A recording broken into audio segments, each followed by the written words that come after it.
मल्लीनाथ जी के एक बेटा था, उस बेटे का नाम था जगमाल। बेटे का नाम क्या था? केवल बदमाश आदमी था, लड़ाइयां वड़ाइयां करता जगमाल इधर उधर। दिल्ली एक भी दिन ऐसा नहीं बीतता कि जगमाल किसी को कूट के ना आए। जो बाहर दिल्ली किसी ना किसी से लड़ाई करके आता, और कोई बाहर नहीं मिलता तो घर में आके कूट लेता किसी ना किसी को। एक बार तो मल्लीनाथ जी के भैया को ही कूट लिया था उसने। तो मल्लीनाथ जी खुद भी तंग रहा करते थे कि यार तू ठीक लड़ाइयां करता रहता है। वहीं जहां इनकी राजधानी थी मेवानगर, एक बार वहां पर पास के किसी एक गांव के अंदर लड़कियां, गणगौर का टाइम था, कुएं पे गणगौर पूजने के लिए गई थी। अब होली के बाद में गणगौर शुरू हो जाती, गणगौर का सीजन था, कुएं पे गणगौर के गीत गाते हुए जाते हैं। गांव से बाहर कुआं था, कन्याएं गणगौर पूजने के लिए कुएं पर गई हुई थी। उधर से गुजरात के राजा की सेना गुजर रही थी। कहां के राजा की? गुजरात के राजा की सेना गुजर रही थी। और गुजरात के राजा का सेनापति जब देखता है कि लड़कियां अकेली खड़ी है, वो कोई 15-20 लड़कियां थी, वो उनको उठा के ले गया। घर पे नहीं आई लड़कियां शाम तक। घर वाले गए, भाई गणगौर पूजने गई थी, किधर गई किधर गई? पता लगा कुएं पे गई थी, कुएं की तरफ गए तो पता लगा इनको तो कोई गुजरात के राजा की सेना आई थी, वो उठा के ले गई। अब जनता की रक्षा करने की जिम्मेदारी किसकी? राजा की। राजा कौन है? मल्लीनाथ जी। तो वो भागे भागे बेचारे गांव वाले मल्लीनाथ जी के पास आए, और मल्लीनाथ जी को कहा, साहब हम आपको टैक्स देते हैं, आपकी प्रजा है, आज आप बताओ क्या काम है? तो कहा, हमारी कन्याओं को ऐसे ऐसे गुजरात का सेनापति उठा के ले गया। तो मल्लाह जी ने कहा, चिंता मत करो, आपकी कन्याओं को सकुशल लेके आएंगे, आपकी कन्या है हमारी कन्या है। अब वो तैयारी करे युद्ध की कि भाई वापस कैसे छुड़वा के लेके आना है। वो युद्ध की तैयारी कर रहे थे, इतने में जगमाल कहीं से बाहर से आया। उसने मल्लीनाथ जी से पूछा कि डैडी आज इतनी तैयारी कैसे? मल्लाह जी ने कहा, यार तू तो रहता नहीं घर पे, तो शर्म आनी चाहिए, आपस में लड़ लड़ के मरते रहते हो, और हमारी कन्याओं को गुजरात का सेनापति उठा के ले गया। तो जगमाल को बड़ा बुरा लगा। जगमाल ने कहा कि आप चिंता मत करो, अब की बार उनको लाने की जिम्मेदारी मेरी, मैं लेके आऊंगा गुजरात से वापस। तो कहा, यार तू बीच में किसी से लड़ लुड़ा के वापस आ जाएगा, वहां पहुंच ही नहीं पाएगा। उसने कहा, पक्का, पहले इस्तेमाल करो, एक बार सेवा का मौका तो दो आप। तो कहा ठीक है। तो जगमाल ने भाई तैयारियां शुरू की। पहले पता तो लगाया जाए कहाँ लेके गए, एग्जैक्टली लोकेशन क्या उनकी। तो पता चला कि अपने वाली राजकुमार उन लड़कियों को यहाँ से अहमदाबाद लेके चले गए। कहाँ लेके चले गए?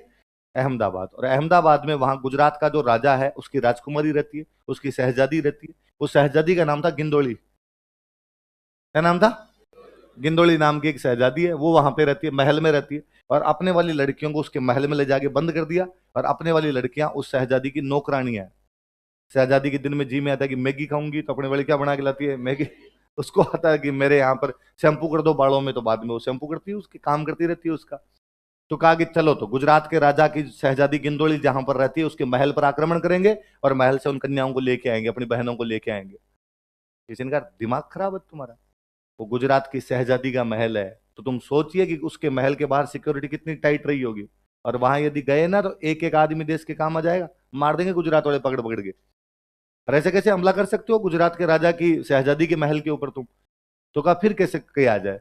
तो कहा पता लगाओ बाहर कब आती है वो लड़कियां, जब बाहर आए तब वहां से किसी चाल से उठाने का प्रयास करो।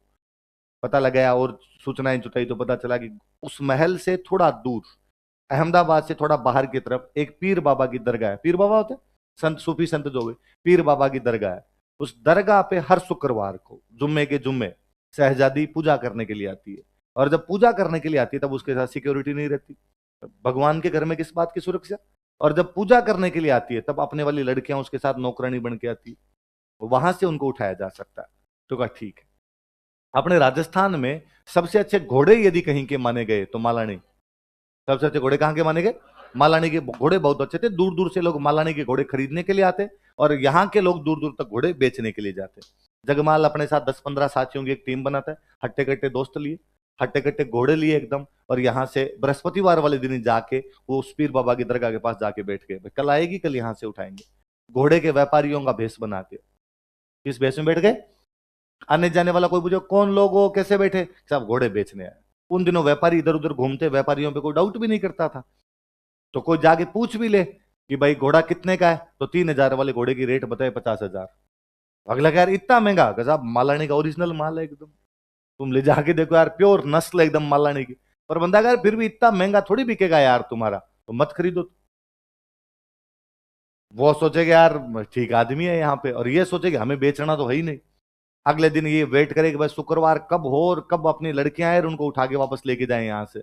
10-11 बजे के आसपास में शहजादी गिंदोली वहां पर सज धज के एकदम पीर बाबा की दरगाह पे पूजा करने के लिए आई, अपने वाली लड़कियां साथ में, किसी की पूजा की थाली ली हुई, किसी के कोई पूजा के फूल लिए हुए, किसी के पास अगरबत्ती ली हुई, किसी के पास चादर चढ़ाने के लिए ली हुई, सब साथ में आए उसके।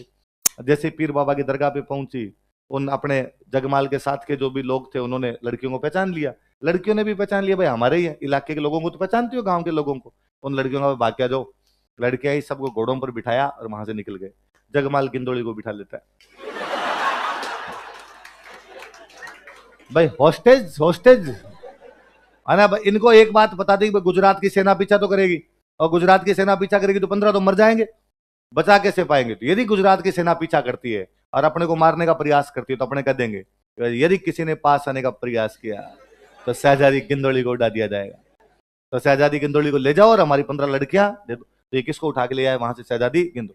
पर ये तेज गति से घोड़े, शानदार घोड़े थे, गुजरात की सेना को टाइम ही नहीं मिला, जब तक उनको पता चलता वो पीछा करते तब तक ये मेवानगर थे। गुजरात की सेना से बहुत आगे मेवानगर पहुंच गए। उन कन्याओं को उनके घरों के अंदर भेजा गया। पूरे मेवानगर के अंदर खुशियां मनाएगी, पूरे मारवाड़ में खुशियां मनाएगी, घी घी के दिए जले, जगमाल की जय जयकार हुई। जब जगमाल लड़कियों को वापस लेके आ गया, गिंदोली का एक कैंप बनाया अलग से, गिंदोली को वहां छोड़ दिया कि भाई इसके पिताजी पीछे आते ही होंगे तो इसको वापस भेजना ही। इतने में गुजरात का सेनापति पीछे पीछे ही था। गुजरात का सेनापति आकर उसने कहा, क्या तरीका है, तुम गिंदोली को कैसे उठा के ला सकते हो। हम तो नहीं लाते तुम्हारी गिंदोली को, पर तुम भी पहले हमारी कन्याओं को उठा के लेके गए थे और हमने तो बदला लिया वापस, और वो भी हम तो इसको वापस सौंप देंगे। हम केवल इसलिए लाए थे कि होस्टेज चाहिए था हमें कोई ना कोई, कि वरना तुम पीछा करते और कहीं पकड़ लेते तो हमारी दिक्कत हो जाती। हम तुम्हारी गिंदोली को वापस भेजने के लिए तैयार है। सेनापति ने कहा ठीक है, भेजो शहजादी को भेजो। तो शहजादी के कैंप में मैसेज किया गया कि शहजादी गिंदोली, तुम्हारे पिता के सेनापति तुम्हें लेने के लिए आए हैं और तुम उनके साथ जाओ। और शहजादी गिंदोली को अहमदाबाद से मेवानगर आते आते जगमाल से बेपनाह मोहब्बत हो गई।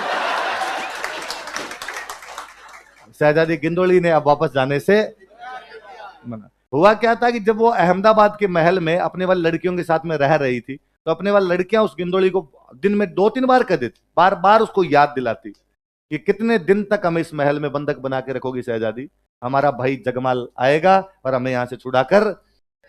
और उसने कहा, रे तुम भोली हो, मेरे पिता गुजरात के सुल्तान है, मैं शहजादी हूं, हमारे इस महल पर यदि परिंदा भी पर मारे तो उसके पर काट दे हम, और तुम कहती हो महल से तुम्हें उठाकर ले जाएगा यहां से। और लड़कियां वापस करती, शहजादी तुम भी हमारे भाई जगमाल को जानती नहीं हो, पक्का हमारे कर्ण अर्जुन भाई जगमाल आएगा और हमें यहां से उठाकर। तो उसके दिमाग में जगमाल की एक इमेज तो थी, जगमाल नाम का कोई एक बंदा है, ये लड़कियां उस पर इतना ट्रस्ट करती है कि पक्का आएगा। और वो जैसे ही उसको पता चला कि ये जगमाल ही उठाने के लिए आ गया, और जगमाल जब उसको पकड़ के उठा लेता है तो लगा यार आदमी है तो बहादुर। तो गिंदोली यू मन ही मन सोच के आई थी कि अब अपने को वापस आना। गिंदोली ने कहा मैं नहीं जा रही। तो जगमाल को आगे कहा, क्यों, गिंदोली तो मना कर रही है जाने से, क्यों। तो जगमाल गया बातचीत करने के लिए, भाई शहजादी हम तुम्हें केवल इसलिए लेके आए थे कि तुम्हारे पिता के सैनिक जब पीछा करें तो हमारे पास में तुम एक बंधक के रूप में रहो, बाकी हम तुम्हारा क्या करेंगे, तुम जाओ तुम्हारे वहां पे। गिंदोली ने कहा कि नहीं, अब नहीं जाया जा सकता, अब तो जीना यहां, तेरे सिवा जाना कहां, अब यहीं रहना और कुछ ही नहीं। जगमाल ने ऊंच नीच समझाई सारी कि तुम अलग धर्म की, मैं अलग धर्म का, हमारी मजहब अलग है, हमारी कल्चर अलग है, हम दोनों साथ में नहीं रह सकते, क्या मतलब है। उसने कहा कि मोहब्बत ये सब चीजें कहाँ देख है ना, प्यार में चीजें नहीं देखी जाती। तो बाद में जगमाल गिंदोली से यहाँ पर शादी कर लेता है। आज दिन तक वो गीत गाए जाते हैं कि गिंदोली वळती धरान गुड़ला ऊपर घाल, मंडल सिंह लियायो मर्द मालरो जगमाल। कि मल्लीनाथ का जगमाल किसको उठा के ले आया था। अच्छा, आपने कहानी पहली बार सुनी होगी, बाकी आपकी और मेरी मम्मियां इस कहानी को पिछले 700 सालों से गणगौर के गीतों के रूप में गाती है। आज भी गिंदोली गणगौर पर गाई जाती है। तो गिंदोली के गीत कब गाए जाते हैं, कब गाए जाते हैं, लिखो। गिंदोली अपनी दादी है, कई पीढ़ी पहले लाए थे गिंदोली। देखो गणगौर पर गिंदोली के गीत गाए जाते हैं। सॉन्ग्स ऑफ गिंदोली आर संग ऑन गणगौर आने वाली है थोड़े दिनों में। लड़कियों सब गाओगी घर पे गिंदोली, हमारे तो नहीं गाते, हमारे पूछना आज जाके, हमारे भी गाते हैं। हाँ तो पूछना मम्मी से, कहीं कहीं ना कहीं बीच में नाम आता होगा गिंदोली का, गीतों के बीच में नाम आता है जी। कहने का मतलब ये है, कितने गीत याद है गणगौर के, फिर गीत एक भी आता नहीं है। एक वो भी याद नहीं, गोरे गणगौर माता खोले क्यों आड़ी है, वो तो याद ही है। फिर राई सी भोजाई दे कान कंवर सो बीरो दे, वो भी याद नहीं। मेरे को आपसे ज्यादा आते हैं। चलो क्या आप सुना दो, बोलो अब लुगाइयों वाले काम करूं मैं। तो गणगौर पर गिंदोली के गीत गाए जाते। किस गीत गाए जाते हैं? बॉक्स में बंद कर लो इस बात को। हम जब आगे लोकगीत पढ़ेंगे ना तो मैं और पढ़ाऊंगा आपको कि लोकगीतों का महत्व क्या है। कि लोकगीत हमारी संस्कृति को एक पीढ़ी से दूसरी पीढ़ी तक लेके जाते हैं ना। हमारी संस्कृति को one generation to other generation, अगली जो जनरेशन नेक्स्ट जनरेशन है वहां तक ट्रांसफर करते हैं। यदि ये लोकगीत नहीं होते तो इन कहानियों का पता भी नहीं चलता। ये कहानियां बाद में जब भी धीरे धीरे ये लोगों के सामने आज भी पड़ी हुई है, इसका मतलब ये गीत है। अब हो क्या रहा है कि हम वो गीत ही नहीं जानते। गीत नहीं जानते तो इन कहानियों के बारे में कैसे जानेंगे? तो थोड़े सालों में ऐसा होगा कि गीत तो लोगों को आएंगे पर लोग कहानियां भूल जाएंगे सारी। इसलिए वास्तव में इन कहानियों को रिस्टोर करने की आवश्यकता है। और मुझे लगता है थोड़े सालों में तो अपने गीत भी भूलने वाले हैं, अपने के गीत भी नहीं आएंगे। अब मैं तो आज भी जब गाँव की हालत देखता हूँ, शहरों में तो गीत बंदी हो गई। शहरों में तो ये बनड़ा बनड़ी वाले गीत मुझे नहीं लगता कोई गाता होगा। तो एक आधी किसी महिला को आए तो भले ही आए, बाकी ये तो शहरों वाले तो कार्ड में लिख के भेजते हैं महिला संगीत 3 बजे से 6 बजे के बीच, गोरे गोरे मुखड़े पे काला काला चश्मा, किया डांस है ना आगे। ब्याह के गीत ये थोड़ी होती, ब्याह के गीत 20 दिन पहले गाने पड़ते हैं। 20 दिन पहले लुगाइयां इकट्ठी होने लगती है, ब्याह के गीत गाती है, उनको गुड़ बांटने पड़ते हैं। कई कई लुगाइयों को किरचेन सुपारीन बीड़ीन सिगरेट कई देने पड़ते हैं। कई माहौल होता है, पतासेन खोपरेन कई बनते हैं भाई, तब जाके हाँ पूरे गांव की महिलाएं इकट्ठी होती है, गीत गा के जाती है। पर मैं गांव में भी अब देखता हूँ कि अब एक आधी कोई भाबू होती है जिनको गीत आते हैं, एक आधी कोई बूढ़ी महिला जिनको गीत आते हैं। बाकी वाली को आजकल गीत तो आते नहीं, पर वो फिर साथ में बेटी बेटी नाक के लगाती है अंगुली, और जय मैं जय।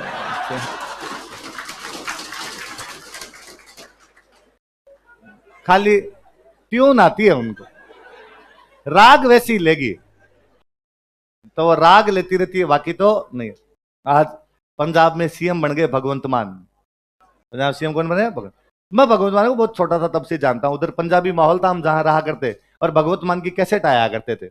भगवंत मान नॉन स्टॉप, भगवंत मान एक्सप्रेस। तो मुझे अब भी याद है उसके अंदर एक वो जोक आया, जोक सुनाता था, भगवंत मान कॉमेडियन तो जोक सुनाया करता। तो भगवंत मान का एक जोक था, तो एक लड़के को क्लास में मास्टर जी ने खड़ा किया कि चल 2 दा पढ़ा सुना, 2 का पहाड़ा सुन। तो उस बच्चे ने वहां खड़े होकर कहा कि 2 एकम 2, 2 दूनी 4, उणा अणा अणा अणा अणा अणा अणा अणा अणा उणा अणा अंग। तो मास्टर ने वापस कहा ये 2 एकम 2, 2 दूनी 4 है, ठीक है, अगे उणा अणा एक ही है। तो बच्चे ने कहा कि जी पहाड़ा तो मैनू 2 दूनी 4 तक आंदा है, टून मैनू पूरी आउंदी है। तो आजकल महिलाओं को गीत तो आते नहीं है, महिलाओं केवल क्या आती है? किस्मत किसका पलटा खाती है। वो भगवंत मान जो कभी ऊना आना आना करता था, आज वो एक जोक को भी वो हो रहा है, उस टाइम का एक वो जोक शेयर हो रहा है कि वो मास्टर वाला है। मास्टर जी खड़ा करते हैं, भगवंत मान स्टूडेंट बना हुआ है, मास्टर जी है, कहला बता बड़ा होगी की बनू तू? तो कहता जे मैं टंग तो पढ़ गया फिर तुम्हें बड़ा होगे पढ़ू अफसर, जे मैं ना पढ़ा फिर मैं बड़ा होगे बनू नेता। ताकि पढ़ा नहीं था तो बड़ा होगी क्या बना है? नेता बना था। आज तक टीवी पे मतलब अभी देख रहा था तो पंजाब वालों में दिलचस्पी ज्यादा अपने, ये पंजाब आसपास है तो वहां पर मैं खूब सारे इलाकों को जानता हूँ, वहां के खूब सारे लोगों के नाम भी सुने हुए रहते हैं। तो आज तो सिद्धू आ रहा है, चन्नी आ रहा है, कैप्टन साहब आ रहे हैं, प्रकाश सिंह बादल 92 साल की उम्र में जाके आ रहे हैं, सुखबीर बादल आ रहा है। तो टीवी वाले बार बार कर रहे थे, उधर पंजाबियों के किसी के बयान आ रहे थे तो वो कर रहे थे साफ हो गए सिद्धू चन्नी ते कप्तान, हुण मुख्यमंत्री बनू साडा भाई भगवंत मान। ये सही है। तो वो बात, आजकल गीत लड़कियों तुम्हें आते नहीं तो ये सब समाप्त हो जाएगा थोड़े दिनों में। अगला राजा लिखो चुंडा।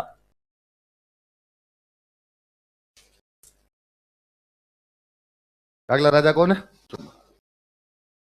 ये चुंडा वही है जिसकी बेटी हंसाबाई की शादी मेवाड़ के राणा लाखा के साथ की गई थी, पढ़ते हैं अपने, बताया था ना तब मैंने वहां पे। वो चुंडा राठौड़ों की राजधानी है मेवानगर। राठौड़ों की राजधानी कौन सी है? एक नई नई पावर है राजस्थान में, नए नए आए हैं ये लोग, अपनी राजधानी कहां पर बना रखी है? मेवानगर। एक पुरानी पावर जो इस इलाके के अंदर रहती है वो पावर है प्रतिहार।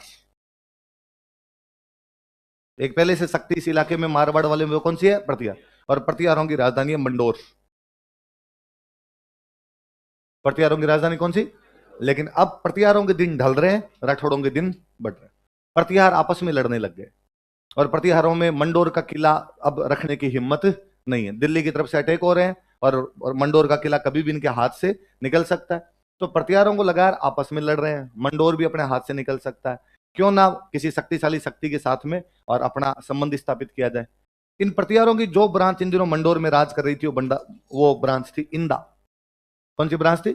इंदा प्रतिहार थे। प्रतिहारों की कौन सी ब्रांच? इंदा।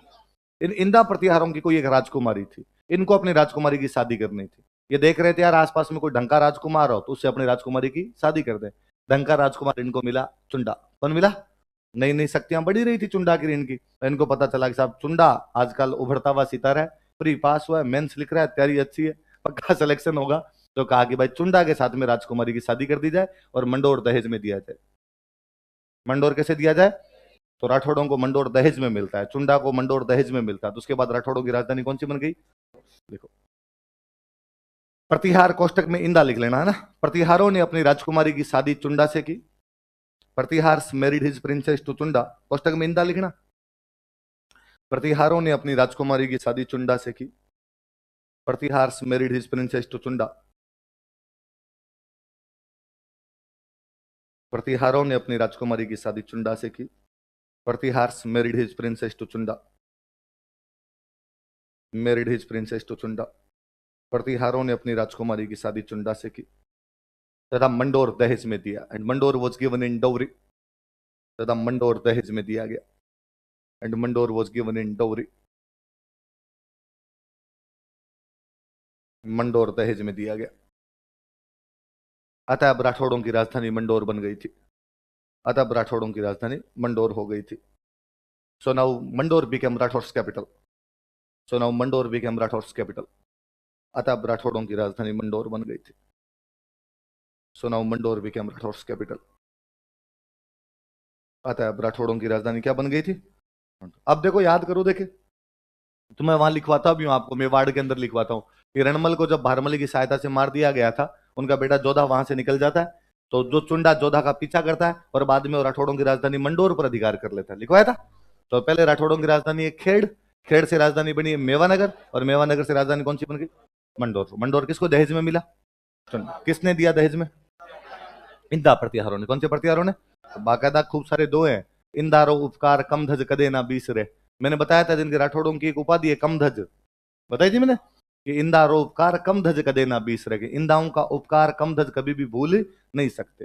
चुंडो चंवरी चाड मंडोर दिनी दाइज, कि चुंडा को चंवरी में बिठाया मतलब शादी की, चंवरी में बिठाने का मतलब शादी की, और मंडोर क्या दे दिया था उनको? दहेज के अंदर। तो मंडोर राठौड़ों को कैसे मिला था? दहेज के अंदर मिला। बाद में इस चुंडा की एक रानी थी जिसका नाम था चांद कंवर। रानी का नाम क्या था? उसने जोधपुर में एक बावड़ी बनवाई, चांद बावड़ी। तब जोधपुर बसा हुआ नहीं था, पर इलाका तो था ही यहाँ पे, तो इस इलाके में कौन सी बावड़ी बना दी? लिख लो। इसकी रानी चांद कंवर ने, हिज क्वीन चांद कंवर, इसकी रानी चांद कंवर ने, हिज क्वीन चांद कंवर, रानी चांद कंवर ने जोधपुर में चांद बावड़ी का निर्माण करवाया था। बिल्ट चांद बावड़ी एट जोधपुर। जोधपुर में चांद बावड़ी का निर्माण करवाया था। बिल्ट चांद बावड़ी एट जोधपुर। जोधपुर में चांद बावड़ी का निर्माण करवाया था।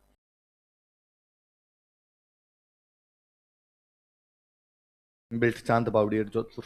बीकानेर में एक जगह पड़ती है पुगल। कौन सी जगह? यहाँ पुगल में भाटी रहा करते थे। इन भाटियों के साथ में एक बार लड़ाई होती है चुंडा की, उस लड़ाई में लड़ता हुआ चुंडा मारा जाता है। तो किसके खिलाफ लड़ता हुआ मारा गया था? लिखो 1423 ईस्वी में, इन 1423 एडी, 1423 ईस्वी में, इन 1423 एडी, यह पुगल के भाटियों के खिलाफ लड़ता हुआ मारा गया था। He died while fighting against Bhati जो पुगल। यह पुगल के भाटियों के खिलाफ लड़ता हुआ मारा गया था। He died while fighting against Bhati जो पुगल। बीकानेर में पड़ता है पुगल। पुगल के भाटियों के खिलाफ लड़ता हुआ मारा गया था। He died while fighting against Bhati जो पुगल। यह पुगल के भाटियों के खिलाफ लड़ता हुआ। अच्छा, चुंडा मरते मरते अपने बड़े बेटे को राजा नहीं बना के गया। बड़ा बेटा था रणमल। कौन था? तो अपने छोटे बेटे को राजा बना गया। छोटे बेटे का नाम था कान्हा। क्या नाम था? ये बात भी मैंने वहां पर बताई थी, आप लिखवाई नहीं थी, बताई तो थी, अब लिख लो। चुंडा ने अपने बड़े बड़े बेटे रणमल को राजा नहीं बनाया। Chunda did not appoint his elder son Ranmal as king. Chunda ने अपने बड़े बेटे रणमल को राजा नहीं बनाया। Chunda did not appoint His elder son Ranmal is king. चुंडा ने अपने बड़े बेटे रणमल को राजा नहीं बनाया. Did not appoint elder son Ranmal as king. बल्कि छोटे बेटे कान्हा को राजा बना दिया. But coronated younger son Kanha. बल्कि छोटे बेटे कान्हा को राजा बना दिया. But coronated younger son Kanha.